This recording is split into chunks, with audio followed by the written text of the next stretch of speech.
Meanwhile, new fallout tonight from our reporting on a hillside apartment complex where residents were left without water for nearly 4 days. Management and the plumbing company are finger pointing tonight. Northern News Now's Ella Showborough continues to follow the story for us. Ella, it sounds like different stories from the apartment managing company and the plumbing company that resolved the issue.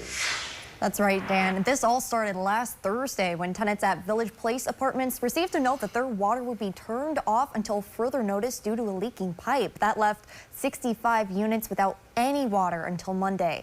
Duluth company A.G. O'Brien was hired to fix the leak, and the company owner told me that they did not advise the building's management company to turn off the water for the entire building, but management tells a different story. 4 days. Almost 5 days.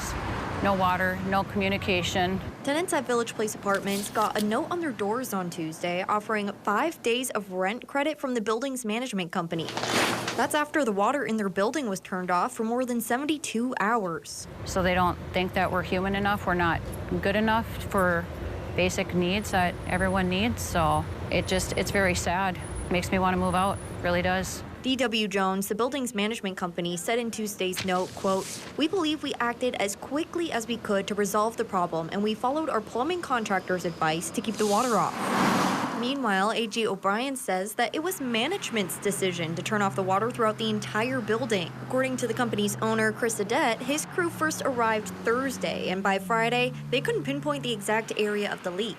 He clarified that he did not make a recommendation to turn off the water for the building, saying that D.W. Jones made that call. But in a statement to Northern News Now, D.W. Jones said that the plumber had first turned off the water on Thursday afternoon when checking the leak, and they were not told it was safe to turn back on.